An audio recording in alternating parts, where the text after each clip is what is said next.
స్వర్ణోదయ దీప్తిం అఖిల భువన చైతన్య ప్రసారం. నమస్కారం, మన ధర్మం కార్యక్రమానికి స్వాగతం.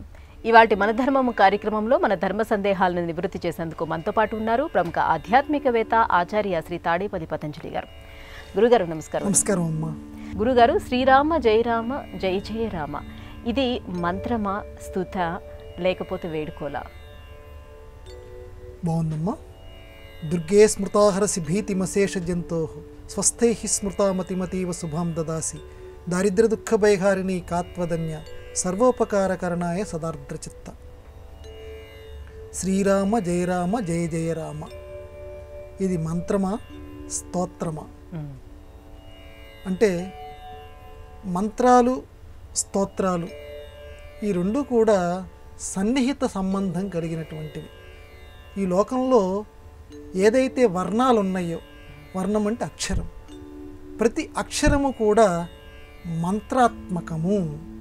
అమ్మ యొక్క లలితా సహస్రనామాల్లో ఆ విషయమే పేర్కొనబడింది. సర్వవర్ణస్వరూపిణి. సర్వవర్ణస్వరూపిణి అంటే అన్ని అక్షరాల యొక్క స్వరూపము అమ్మ. ఏదైతే మనం ఆదిశక్తి అంటున్నామో, ముగ్గురమ్మల మూలపుటం అంటున్నామో, ఆవిడ యొక్క అవతారమేట, ఆవిడ యొక్క అంశే ప్రతి అక్షరంలోనూ ఉంది. మరి అలాంటప్పుడు శ్రీరామ జయ రామ జయ జయ రామ అనేటువంటి ఈ పంక్తి మంత్రం కింద భావిస్తే, శ్రీరాముడు గనక గడ్డిపోసని ఆయన అనుకుంటే ఒక బ్రహ్మాస్త్రంగా మలిచి కాకి మీద ప్రయోగించాడు. అలాగే దీన్ని నువ్వు మంత్రంగా భావించి జపం చేసావనుకో, అది మంత్రంగా నీకు ఫలాన్ని కలగచేస్తుంది. నేను మంత్రంగా దీన్ని అనుకోవటం లేదు, నేను స్తోత్రంగానే దీన్ని భావిస్తున్నాను అని నువ్వు స్తోత్రంగా భావించి చేసావనుకో, అది కూడా నీకు ఫలితాన్ని ఇస్తుంది. మొత్తానికి నీ యొక్క భావనలోనే అది ఇమిడి ఉంది. ఎందుకంటే శ్రీరామ జయ జయ రామ, శ్రీరామ జయ జయ రామ. ఇక్కడ చూడండి ఆ పదబంధం, ఆ మహానుభావుడు. ఎందుకంటే ఒక్కొక్కరి నోటి నుంచి ఆ సరస్వతీదేవి సిద్ధపురుషుల నోటి వెంబడి అటువంటి పలుకుల్ని పలికిస్తుంది. ఇక్కడ పదబంధాలు చూడండి. శ్రీరామ అనంటూనే జయ జయ రామ అంటున్నారు. ఇక్కడ జయింపువయ్యా, జయింపుము, జయింపుము. ఏమయ్యా, దేవుణ్ణి జయించు అని చెప్పేంత గొప్పోడివా నువ్వు? జాగ్రత్తగా చూడండి.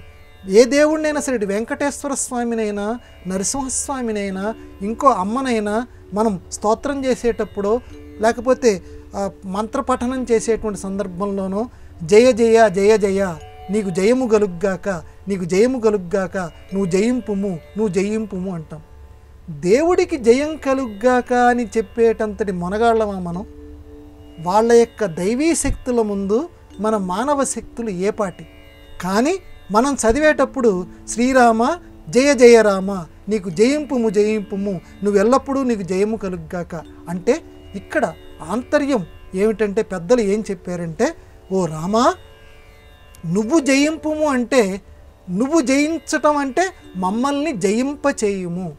మేము ఏ పని చేస్తామో ఆ పనిలోకెల్లా మాకు జయం రావాలి. ఎందుకంటే మీ ఇంట్లో ఉన్న అందరూ సుఖంగా ఉండుగాక అని చెప్పడానికి మనం గుళ్ళోకి వెళ్ళినప్పుడు ఆ ఇంటి పెద్ద యొక్క గోత్రం ఒక్కటి అడుగుతారు. గోత్రం మిగతా వాళ్ళ గోత్రాలు అవసరం లేదు. అంటే ఆ ఇంట్లో అందరూ కూడా అదే గోత్రానికి సంబంధించిన వారు కదా, ప్రతి వాళ్ళ పేర్లు చెప్పనవసరం లేదు. ఆ ఇంటి పెద్ద యొక్క పేరు, గోత్రం అడిగితే చాలు. అలాగే శ్రీరామ నువ్వు జయింపుము అంటే, అయ్యా నీలో ఉన్నటువంటి వాళ్ళమే మేము అందరం కూడా, నీకు నాకు మధ్య ప్రత్యేకమైనటువంటి తేడా ఏమీ లేదు. ఎంత చమత్కారమో మానవుడికి చూడండి. నువ్వు జయింపుము అంటే నీతో సన్నిహిత సంబంధం కలిగినటువంటి మేము, విడదీయరానిది మన బంధం.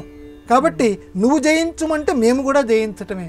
నీకు సుఖం కలగాలంటే మాకు కూడా సుఖం కలగాలి. అంటే మాకు సుఖం కలగాలి అనే భావన రాకుండా నీకు సుఖం కలగాలని చెప్పి దైవానికి చెప్పడంలో ఆనాటి భక్తుల యొక్క అంతటి ఆంతర్యం దాగి ఉంది. అందువల్ల దైవానికి శుభం అంటే అందరికీ శుభం చేకూరుతుంది. అది ఆ భక్తుడి యొక్క ఆంతర్యం. కాబట్టి ఇది మంత్రము కావచ్చు, స్తోత్రము కావచ్చు, పఠించేవాడి యొక్క మనస్సుని పట్టి. గురుగారు, ఇక మరో సందేహం ఏంటంటే, లక్ష్మీ గణపతి మంత్రంలో మనకి సర్వజనం మే వసమానాయ అని ఉంటుంది. అంటే జనులందరూ నాకు వశం కావాలి అని అర్థం వచ్చే విధంగా ఉంటుంది కదా. అంటే ఇది వశీకరణ మంత్రమా లేకపోతే ఉపాసన మంత్రమా? బాగుందమ్మా. మనం మంత్ర ప్రసక్తితోటి ఈ భాగాలు కొనసాగుతున్నాయి మనకి. సాధారణంగా మానవుడి యొక్క ప్రవృత్తి ఏంటంటే వీడిది నివృత్తి మార్గం తక్కువ, అంటే మోక్ష మార్గం తక్కువ, ప్రవృత్తి మార్గం ఎక్కువ. అంటే లోకంలో ప్రతిదీ నా దగ్గరికి చేరాలి, రాని రాని రాని రాని, పోనీ పోనీ పోనీ అనేటువంటి భావన మానవుడికి తక్కువ. అన్నీ ఏదొచ్చినా సరే వీడిదంతా లోభి మనస్తత్వం. వినాయకుడు ఆ ఎలుక మీద కూర్చోవటంలో కూడా ఇదొక భావం కూడా దాగి ఉందంటారు. ఎలుక్కి సంబంధించినటువంటి ప్రధానమైనటువంటి లక్షణం ఏంటంటే దాన్ని చూస్తే దాని పొట్ట ఎంత చిన్నది, ఎంత చిన్న లఘుజీవి ఉండేది, కానీ ఎక్కడెక్కడవన్నీ కూడా తీసుకెళ్ళి దాని కన్నంలోకి దాచిపెడుతుంటుంది. అంటే లోభి గుణం ఏదైతే ఉన్నదంటే దాని కడుపు నింపడానికి ఇన్ని గింజలు చాలు, కానీ అది ఎక్కడెక్కడ ఏ బస్తాలో ఏముంటే కూడా అవన్నీ తీసుకెళ్ళి ఎక్కడ పెడుతుందంటే తను తినటం పక్కన ఉంచండి, దాని కన్నం అంటూ ఒకటి ఏర్పరచుకుంటుంది, దాని ఇల్లు ఏర్పరచుకుంటుంది, ఆ కన్నంలోకి ఇవన్నీ చేరుస్తూ ఉంటుంది. అంటే ఎలుక లోభి గుణానికి ప్రతీక. అంటే మానవుల్లో ఉండేటువంటి లోభగుణం ఏదైతే ఉన్నదో అన్నీ నాకే కావాలి, అన్నీ నేనే దాచిపెట్టుకోవాలి, మిగతా వాళ్ళకి అక్కర్లా. నీళ్లు రావట్లేదు నా ఇంట్లో 2 ట్యాంకర్లు నేనే నింపుకోవాలి, మిగతా వాళ్ళకు చచ్చినా పరి నాకు సంబంధం లేదు, నాకే కావాలి, చిన్ని నా పొట్టకి శ్రీరామ రక్ష. ఈ లోభి గుణం ఎలుక ప్రతీక. కాబట్టి వినాయకుడు ఏం చెప్తున్నాడంటే, ఒరే నన్ను సేవించండిరా, మీరెంత కాదనుకున్నా మీలో లోభి గుణం అంతా నాకే కావాలి, ఇంకా దాచిపెట్టుకోవాలి, ఇంకా దాచిపెట్టుకోవాలనే ఏ లోభగుణం ఉందో ఆ లోభగుణాన్ని ఈ ఎలిక మీద నేను ఎక్కి తిరుగుతున్నాను, మీ లోభగుణం మీద కూడా నేను ఎక్కి తిరుగుతాను, స్వారీ చేస్తాను, అంటే అణిచివేస్తాను. నన్ను గనక ఎవరైతే సేవిస్తారో వాళ్ళల్లో ఉన్నటువంటి ఈ స్వార్థగుణాన్ని నేను అణిచివేస్తాను అని చెప్పటానికి కూడా వినాయకుడు ఆ ఎలుక వాహనం మీద ఎక్కాడని చెప్పి పెద్దలు ఆంతర్యంగా చెప్తారు. సరే, ప్రస్తుత విషయానికి మనం వస్తే ఇక్కడ లక్ష్మీదేవి యొక్క ఆ మంత్రంలో అమ్మ నాకు అన్నీ వశం కావాలి, అన్నీ వశం కావాలంటే అమ్మ ఏదైతే నాకు వశం అవుతూ ఉంటుందో అవన్నీ కూడా నీకు నేను సమర్పిస్తాను. అది 2వ పాదం. నాకు అన్నీ వశీకరింపచేయి. ఇప్పుడు నాకు బంగారం అంతా నాకు దగ్గరికి వచ్చేటట్టు చూడు.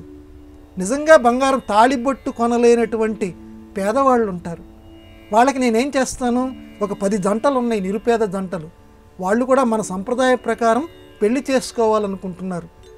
బంగారం వశం చేసుకునే బుద్ధి నా దగ్గర వచ్చిందనుకో, అంటే బంగారం బాగా సంపాదించే బుద్ధి, అంత డబ్బు నాకు నువ్వు ఇచ్చావనుకో, దాన్ని వశం చేసుకునేటువంటి అవకాశం.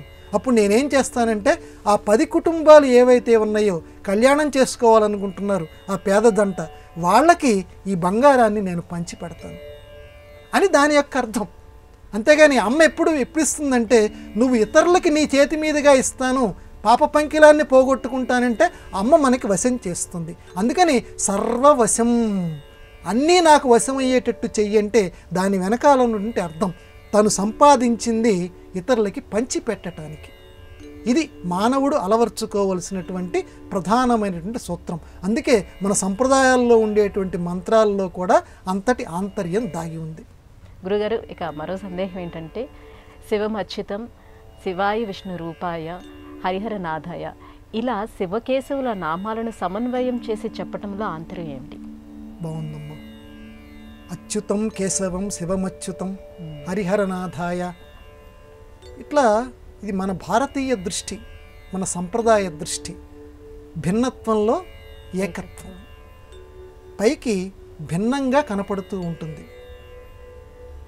కానీ 2 ఒకటే. అప్పయ్య దీక్షితుల వారని చెప్పి ఒక మహాపండితుడు, ఆయన మనందరిలోనూ ఇటువంటి భావన పోగొట్టడం కోసం శివుడు వేరు విష్ణువు వేరు ఇదివరకు కొట్టుకునేవారమ్మా. ఇదివరకు ప్రాచీన కాలంలో వాడు కనిపిస్తే వీడు కత్తితో పొడి చేసేవాడు, వీడు కనిపిస్తే వాడు కత్తితో పొడిచేవాడు. శివుడికి అంత ద్వేషాలు. మహాశివుడు, మహాశివమతం, మహావైష్ణవం. ఇప్పుడు కొంచెం శాంతించారు, అందరూ ఒకటే అన్న భావం నెమ్మదిగా వ్యాపిస్తుంది. అయితే పూర్వకాలం మాత్రం చాలా తీవ్ర స్థాయిలో ఉండేది. ఆ సమయంలో అప్పయ్య దీక్షితుల వారు ఒక మాట అన్నారు, ఎంత గొప్ప మాట అన్నారంటే, వామదేవుడు వాసుదేవుడు. వామదేవుడు అంటే శివుడు, వాసుదేవుడు అంటే విష్ణువు. వీళ్ళిద్దరి మధ్య సుమభేదమే కానీ ఫలభేదము లేదు అన్నాడు. ఎంత గొప్ప మాట అన్నాడో చూడండి. మీరు శివ విష్ణువులు అన్నారు కదా, వీళ్ళిద్దరి మధ్య సమభేదం అంటే ఏంటి? వాసుదేవ, వాసుదేవాలో రెండో అక్షరం సు, వామదేవలో రెండవ అక్షరం మా. కాబట్టి ఆ 2 అక్షరాలే తేడా, మిగతా 3 అక్షరాలు ఒకటే కదమ్మా. ఇక్కడేమో వాసుదేవ, అక్కడ వామదేవ. కాబట్టి సుమభేదమే ఉంది ఇద్దరి మధ్య, కానీ ఫలభేదం లేదు. ఇద్దరు ఇచ్చేటువంటి ఫలితం మాత్రం ఒకటే. నువ్వు వామదేవ అని శివుణ్ణి గురించి ప్రార్థన చేసినా ఆయన ఒకటే ఫలితం ఇస్తాడు. వాసుదేవ అని విష్ణువు గురించి ప్రార్థన చేసినా ఆయన ఒకటే ఫలితం ఇస్తాడు. కాబట్టి వాళ్ళిద్దరి మధ్య సుమభేదమే ఉంది, కానీ పువ్వు పండైనట్టుగా ఆ ఇద్దరి మధ్య ఫలభేదం లేదు. నువ్వు ఎంత పుణ్యం చేసుకున్నావో, నీ కర్మ ఏమిటో ఆ కర్మకి తగినటువంటి ఫలితం మాత్రం ఇద్దరిలో ఎవరి అయినా ఇచ్చేస్తారు. నువ్వు ఎవరి పేరు తెలుసుకున్నా ఇద్దరూ నీకు ఫలాన్ని అందచేస్తారు అని శివుడికి విష్ణువుకి మధ్య తేడా లేదురా అబ్బాయి, తెలుసుకోరా అని అత్యద్భుతంగా అప్పయ్య దీక్షితుల వారు చెప్పారు. ఈ రకంగా హరిహర, ఇటు విష్ణువు అటు శివుడు, హరిహరనాథ తత్వం అని చెప్పి మహాభారతాన్ని కవిత్రయంలో 2వ వాడు తిక్కన ఆయన హరిహరనాథ అద్వైతం అని చెప్పి రాశాడు. ఆయన మహానుభావుడికి అంటే శివుడు విష్ణువు ఒకరే, ఆ దైవానికే అంకితం ఇచ్చాడు ఆయన రాసినటువంటి భారతం. అంటే నేను కేవలం విష్ణువుకే ఈ కావ్యాన్ని అంకితం ఇవ్వను, శివుడికే అంకితం ఇవ్వను, హరిహరనాథుడికి నా కావ్యాన్ని అంకితం ఇస్తాన్నాడు. అంటే ఇద్దరూ కలిపి ఒకటే మూర్తి. అంటే ప్రపంచంలో కొట్టుకొని చావకండి, ఇద్దరూ ఒక్కటే అని చెప్పటానికి తిక్కన మహాకవి అంతటి వాడు కూడా, సోమయాజి యజ్ఞం చేసినటువంటి వాడు కూడా ఒక మతం వైపు ఉండకుండా ఇద్దరిని కలిపాడు హరిహరనాథుడు. భిన్నత్వంలో ఏకత్వం ఇది. అలాగే శివం అచ్యుతం, ఇటు శివుడు అటు అచ్యుతుడు. శివం అంటే శుభాన్ని కలగచేసేటువంటి వాడు, అచ్యుతుడు అంటే చ్యుతము కానటువంటి వాడు, జారిపోనటువంటి వాడు. మనం ఏదైనా ఒక విషయం వస్తే కొన్ని విషయాల్లో జారిపోతాం బలహీనతలతోటి, కానీ ఆయన ఎప్పుడు జారిపోడు. ఏ విషయంలో చాలా స్థిరంగా ఉంటాడు. స్థిరస్థాను అని చెప్పి ఆయన మహానుభావుడికి ఉన్నటువంటి సహస్రనామాల్లో పేర్లు. కాబట్టి అచ్యుతుడు ఆయన, శివుడు అచ్యుతుడు ఇద్దరూ ఒక్కటే. అలాగే ఈయన హరుడు ఇద్దరూ ఒక్కటే. కాబట్టి ఈ భేదాలు ఎంచకండి అని చెప్పి మన భారతదేశంలో మన సంప్రదాయం ఇద్దరి మధ్య భిన్నత్వంలో ఏకత్వాన్ని కలగచేసింది. అది ఆచరించినటువంటి వాళ్ళందరూ కూడా చక్కటి ఫలితాలని అనుభవిస్తున్నారు. గురుగారు, ఇక మరో సందేహం ఏంటంటే, రావణాసుడి దగ్గర నుంచి విభీషణుడు రాముడి దగ్గరికి వచ్చేటప్పుడు ఆకాశ మార్గంలోనే కాసేపు ఆగిపోయాడు. అలా వెంటనే రాముడి దగ్గరకు వచ్చి శరణు వేడలేదు. ఎందుకని రాముడిని వెంటనే శరణు వేడితే తను ఒప్పుకుంటాడా లేదా అనే ఏమైనా అనుమానం అతనిలో ఉండిపోయిందా? బాగుందమ్మా. ఇక్కడ మన వాల్మీకి రామాయణం మన తరానికి కూడా, మన ఆధునిక తరానికి కూడా ఒక టార్చ్ లైట్ లాగా దారి చూపిస్తుంది. చీకట్లో టార్చ్ లైట్ వేస్తే ఆ దారి వెంబడి మనం వెళ్ళగలం. అంటే ఒక అధికారి దగ్గరికి వెళ్ళినప్పుడు ఎలా ప్రవర్తించాలి, అది ఇక్కడ మనకి ఈ విభీషణ ఉదంతం ద్వారా మనకి నేర్పింది. రాముడి దగ్గరికి వస్తున్నాడు, విభీషణుడు వస్తున్నాడు. కొంచెం పూర్వరంగం చూద్దాం. విభీషణుడు రావణాసురుడి యొక్క తమ్ముడు. అంటే రాముడు ఎవరి మీద అయితే యుద్ధం చేయబోతున్నాడో ఆ రావణాసురుడి యొక్క తమ్ముడు. ఇప్పుడు ఎంత కాదనుకున్నా, ఇప్పుడు తాటి చెట్టు దగ్గర ఏదో సామెత మన తెలుగులో చెప్తారు, అక్కడ ఉంటే ఆ కళ్ళు దుకాణంలో నువ్వు లోపలికి వెళ్ళలేకపోయినా ఆ కళ్ళు దుకాణం దగ్గరే నిలబడ్డావు అనుకో, మరి వీడేదో అటువంటి రకం రా అంటారు. కాబట్టి పాపం విభీషణుడు ఎంత మంచివాడైనా కావచ్చు, కానీ వాడు అప్పుడు ఆ నిమిషం దాకా ఉన్నటువంటిది రావణాసురుడి దగ్గర. అటువంటి వాడు రాముడి దగ్గరికి వస్తున్నాడు. కింద అందరూ వానరులు ఉన్నారు, వానరుల మధ్య రాముడు ఉన్నాడు. ఒక్కసారిగా వచ్చి శరణు అంటే రాముడు కాదంట. కానీ విభీషణుడు ఆలోచించాడు. ఆకాశంలోనే తన వెంట వచ్చిన 4-5 అలా నిలబడిపోయాడు. ఎందుకనంటే అధికారి ఒక్కడిని ప్రసన్నం చేసుకుంటే కుదరదు. లోకంలో ఎంత చక్కటి నీతి నేర్పుతున్నాడో చూడండి.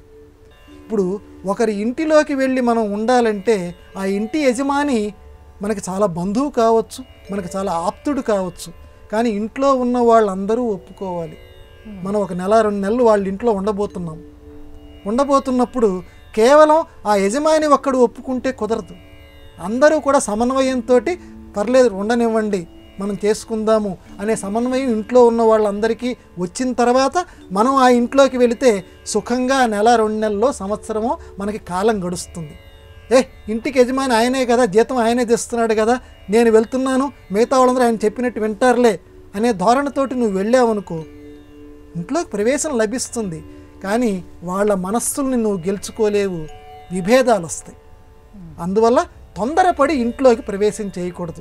ఇంట్లో అందరికీ ఆమోదయోగ్యం ఉన్నప్పుడే ఇంట్లోకి వెళ్ళాలి. ఆధునిక సమాజమే ఇలా ఉంటే విభీషణుడు చుట్టూ ఉన్న వానరుల యొక్క మనస్సుల్లో ఏముందో, రావణాసురుడి తమ్ముడురా, వీడు మన మీద గూఢచారి కింద వస్తున్నాడేమో, నిజంగా మంచి మనస్సుతో వీడు రావట్లేదు అని వాళ్ళందరూ కూడా మనస్సుల్లో ఒక అభిప్రాయం కలిగి ఉన్నారు. మరి అటువంటి సమయంలో రాముడి దగ్గరికి వెళ్ళాడు అనుకోండి, రాముడు శరణివ్వచ్చు, కానీ వాళ్ళ యొక్క మనస్సుల్లో మాత్రం ఆ అభిప్రాయం ఉంది. మరి ఆ అభిప్రాయాన్ని తుడి చెయ్యాలి. అట్లాగే రాముడి దగ్గరికి వెళ్ళి నేను శరణు అంటే కేవలం ఆ చుట్టుపక్కల ఉన్నటువంటి 2-3 వానరులకి మాత్రమే వినపడుతుంది. అదే ఆకాశంలో రామానికి నేను శరణు అని అంటే మొత్తం అందరికీ కూడా ఆకాశం నుంచి కనుక కేక పెడితే అందరికీ వినపడుతుంది. అందువల్ల ఆ సమయం కోసం ఎదురు చూస్తూ, రాముడిని శరణు వేయటం కోసం చూస్తూ, రాముడి యొక్క అంగీకారం తెలియజేయటం కోసం చూస్తూ, వానరులందరూ తన రాకని సుముఖం చేసుకోవడానికి ప్రయత్నం చేస్తూ విభీషణుడు ఆకాశంలోనే ఉండిపోయాడు. అందరూ ఒప్పుకున్నారు అని అనిపించిన తర్వాత రాముడిని శరణు వేడాడు. ఇది ఆధునిక కాలంలో కూడా మనందరం ఆచరించవలసినటువంటి నీతి. గురుగారు, ఇక మరో సందేహం ఏంటంటే వసిన్యాది వాగ్దేవతలు అంటే ఎవరు? బాగుందమ్మా. వాళ్ళు లేకపోతే ఈరోజు లలితా సహస్రనామాలు లేవు. ఆ మహాను దేవతలు, ఆ వసిన్యాది వాగ్దేవతలు చెప్పినటువంటిదే ఈ లలితా సహస్రనామం. ఎందుకంటే చాలా చాలా చాలా చాలా శక్తి, శ్రీమాత శ్రీ మహారాజ్ఞి అని ఈనాటికి కూడా మన అందరం కూడా మన చెవుల్లో, మన యొక్క నోళ్లల్లో పవిత్రం చేసేటువంటి ఆ అక్షర సముదాయం ఏదైతే ఉన్నదో దాన్ని చెప్పిన వారు అమ్మని స్తుతిస్తూ చెప్పారట ఈ లలితా సహస్రనామాలు. అందుకని ఆ వసిని మొదలైనటువంటి వాగ్దేవతలు, మళ్ళీ మనకి సందేహం వస్తుంది, ఏమండి సరస్వతి వేరా లేకపోతే ఈ వాగ్దేవతలు వేరా? మళ్ళీ వీళ్ళని కూడా వాగ్దేవతలు అంటున్నారు. అంటే మన సంప్రదాయంలో ఏంటంటేనమ్మా అన్నీ దగ్గరగా ఉంటాయి పదాలు. ఈ పదాలు దగ్గరగా ఉన్నప్పుడు వీళ్ళల్లో ఎవరు సరస్వతి, ఎవరు వాగ్దేవత? మళ్ళీ వీళ్ళని వాగ్దేవతలు అంటున్నారు, మరి సరస్వతి అనేటువంటి ఆవిడ మళ్ళీ విడిగా ఉందా అనే ప్రశ్న మనకు వస్తుంది. ఆ సందేహం మనం పడనవసరం లేదు. అందరూ కూడా భగవంతుని అంశలు ఎలా అవుతారో ఉన్నది ఒకటే శక్తి. మనం చాలాసార్లు చెప్పుకున్నాం, ఆ శక్తే లక్ష్మి, పార్వతి, సరస్వతి కింద మారిందని కూడా మనం చెప్పుకున్నాం. అలాగే సరస్వతి అమ్మవారి యొక్క అంశలు వీళ్ళు, ఆవిడ యొక్క అంశ నుంచి జనించినటువంటి వారు కాబట్టి ఈ వసిన్యాది వాగ్దేవతలు అంత గొప్పగా ఈ లలితా సహస్రనామం చెప్పగలిగారు. గణపతి సచ్చిదానంద స్వామీజీ ఒక మంచి మాట అంటారమ్మా, ఈ లలితా వసిన్యాది వాగ్దేవతలు చెప్పినటువంటి ఈ లలితా సహస్రనామాల గురించి. 1000 సహస్రనామాలు ఉన్నాయి. ఈ నామాల్ని నేను చదవలేకపోతున్నానండి రోజు, కానీ చదవాలని కోరిక, నాకు సమయం చిక్కటం లేదు, నోరు తిరగటం లేదు. అంటే ఒక్కటే ఒక్క నామం చదువు, మొత్తం ఆ 1000 నామాలు చదివినటువంటి ఫలితం నీకు లభిస్తుంది. ఏమిటండి ఆ నామం? శ్రీమాత అనగలవు కదా, కనీసం శ్రీమాత 3 దీర్ఘాక్షరాలు. శ్రీమాత అనేటువంటి ఆ 3 అక్షరాలు గనక నువ్వు చదవగలిగితే మొత్తం ఆ 1000 నామాలతో కూడుకున్నటువంటి లలితా సహస్రనామం జపం చేసినటువంటి ఫలితం నీకు దక్కుతుంది.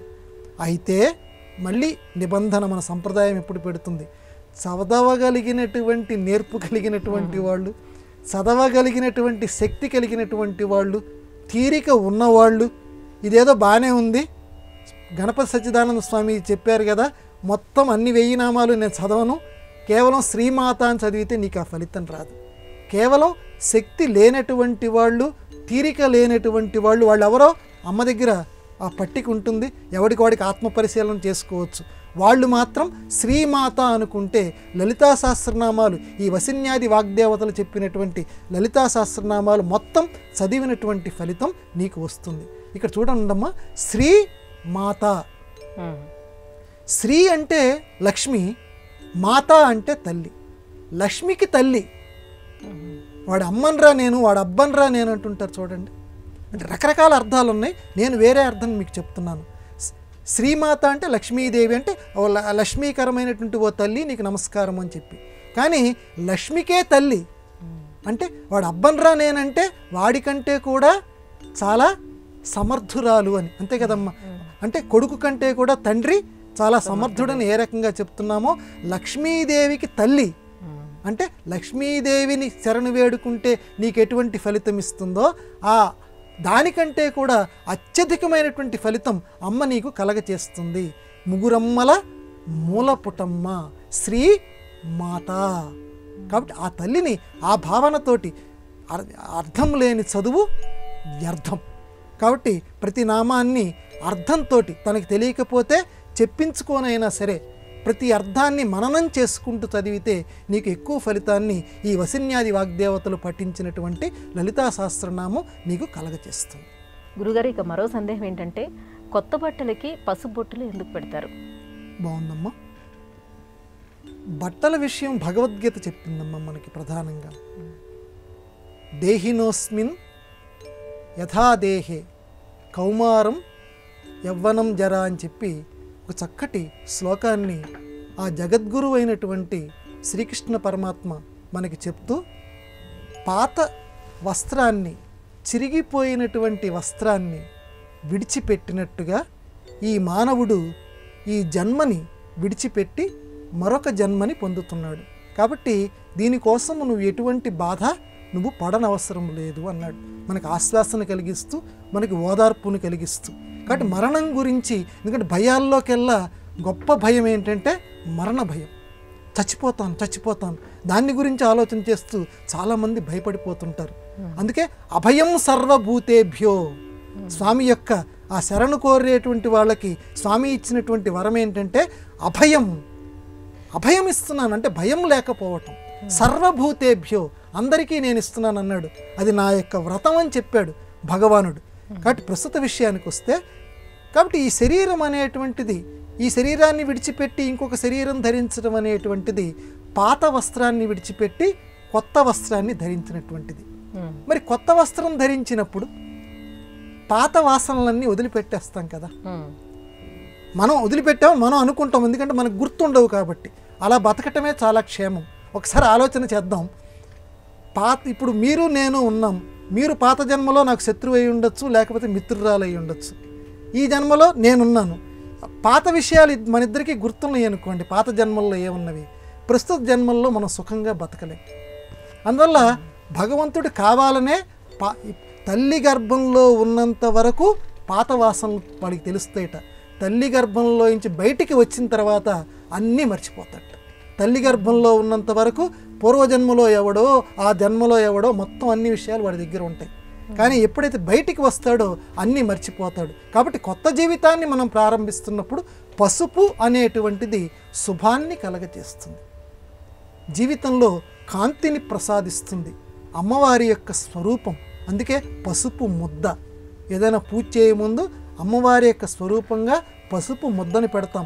గణపతి పూజ చేయముందు గణపతి యొక్క ప్రతిరూపంగా పసుపు ముద్దని పెడతాం. కాబట్టి అటువంటి పసుపుని వస్త్రానికి రాస్తాం. మన జీవితంలో దైవం యొక్క అనుగ్రహం చేత ఈ బట్టల చక్కగా ప్రకాశిస్తూ ఉండాలి. నా జీవితం కూడా, ఈ బట్టను ధరించినటువంటి ఈ దేహం కూడా ఎటువంటి అనారోగ్యం పాలు కాకుండా ఉండాలి. అసలు ఉద్దేశం అది. బట్టకి ఈ పసుపు రాయటంలో ఉద్దేశం ఏంటంటే ఈ బట్టను ధరించిన దేహం అనారోగ్యం పాలు కాకుండా ఉండుగా. కానీ ఇది దీని అంతరార్థం. గురుగారు, ప్రస్తుతం ఇది చైత్రమాసం. చైత్రమాసాన్ని మధుమాసం అని ఎందుకంటారు? బాగుందమ్మా. ఇది మధువు అంటే వసంతుడు అని ఒక అర్థం. మధువు అంటే తేనె అని ఒక అర్థం. వసంతుడికి సంబంధించినటువంటి మాసం కనుక దీన్ని చైత్రమాసము అని అంటారు. తేనె ఏంటండి, వసంతుడు ఏంటండి? ఇప్పుడు నాకు ఎక్కడ చూసినా సరే ఎండతో మేమందరం కూడా ఉక్కిరి బిక్కిరి అయిపోతున్నాము. ఇక మధురం ఏమిటి, ఆ మధురమైన భావాలు ఏమిటి, చాలా ఇబ్బంది పెడుతోంది ఎండ అని అంటే పూర్వకాలం ఈ రకంగా ఉండేది కాదు. మానవుడు చేజేతులా చేసుకున్న ప్రకృతి ద్రోహం. దీనికి ఒక్క మాటలో చెప్పాలంటే ప్రకృతికి తాను ద్రోహం చేశాడు. పూర్వ మానవుడు కావచ్చు, అంతకుముందున్న మానవుడు కావచ్చు. ఆ ద్రోహం చేసి రాబోయే తరాలకి ఈ రకంగా ఋతువుల్ని గుర్తుపట్టలేనటువంటి ఒక విపత్కర పరిస్థితిని కలిగించేశాడు. కానీ ప్రస్తుతానికి మాత్రం వసంత ఋతువు, నిజానికి వసంత ఋతువు అని అనకూడదు, వసంత ఋతువు అనాలి. అంటే రూ కింద తావత్తు. అంత నేను పలకలేను, నా నాలుక తిరగబడుతోందంటే వసంత ఋతువు. వసంతము అని అంటే ఆహ్లాదాన్ని కలిగించేటువంటి ఋతువు. ఒకసారి మన కవిత్వం రాసేటువంటి కవులను అడిగితే మనకి చక్కగా దీని యొక్క విలువ మనకి చెప్తారు. కమ్మని లతాంతముల కుమ్మన శివత్సు మధుపమ్ముల సుగీత నినదమ్ముల సగన్ చూతమ్ముల లసత్కిసలయమ్ముల సుగంధి ముకులమ్ముల నానుచు ముదమ్మనర వాచాలమ్ములగు కోకిల కులమ్ముల రవమ్ము మధురం మొగుచు వించె ననిసెమ్ము. ఇది నన్నయ్య భట్టారకుడు మహాభారతంలో ఈ వసంత ఋతువు ప్రవేశించినటువంటి సందర్భంలో ప్రకృతి ఎలా ఉంది, ఆ తుమ్మెదల యొక్క చప్పుడు ఎలా ఉంది అంటే ఆనాటి ప్రకృతి అలా ఉండేది. ఎక్కడికక్కడ ఒక ఉద్రిక్తమైనటువంటి అనుభూతి, ఒక ప్రేమానుభూతి, ఒక అనురాగానుభూతి ఆ పాండు మహారాజుకు తెప్పించిందట. భార్యలతో కలిసి చక్కగా విహారం చేస్తున్నాడు. ఆ సమయంలో వసంత ఋతువు ఎలా ఉందంటే, ఇందాక మీరు మధుమాసం అన్నారే, ఆయనలో తేనె భావాలు, మధురమైన భావాలు వస్తున్నాయి. కమ్మని లతాంతముల ఆ మకారపు ప్రాస వేశాడు ఆ మహానుభావుడు. ఆ తుమ్మెదల యొక్క ఝంకారాన్ని ఆ పద్యంలో ఆ మహానుభావుడు ప్రతిక్షేపించాడు. ఒక సన్ననైనటువంటి ఒక వీణాధ్వని వినగలిగే చెవులు గనక వింటే అబ్బా ఏముందిరా అని పరవశించిపోతాడు. అటువంటి అనుభూతిని మనకు కలగచేస్తుంది వసంత ఋతువు ఉండవలసినట్టుగా గనక ఉంటే. అందువల్ల ఈ చైత్రమాసం ఈ మధుమాసమైంది. ఈ మధుమాస దేవుణ్ణి, ఆ వసంతుణ్ణి, ఆ వసంత రూపంలో ఉన్న భగవంతుణ్ణి ఆరాధించి మనందరం సుఖంగా ఈ లోకంలో ఋతువుల బాధ లేకుండా అందరం శాంతిగా ఉండాలని కోరుకుందాం. గురుగారు, ఇవాళ మన ధర్మం కార్యక్రమంలో మాకు వచ్చినటువంటి ఈ ధర్మయుతమైనటువంటి సందేహాలన్నీ కూడా నివృత్తి చేసినందుకు ధన్యవాదాలండి. సర్వమంగళాని భవంతు. ఇది ఇవాళ మన ధర్మం కార్యక్రమం. రేపటి మన ధర్మం కార్యక్రమంలో మళ్ళీ కలుసుకుందాం. నమస్కారం. ఈ కార్యక్రమాన్ని తిరిగి చూడాలనుకుంటే www.youtube.com/@ETV Life Spiritual లో చూడవచ్చు.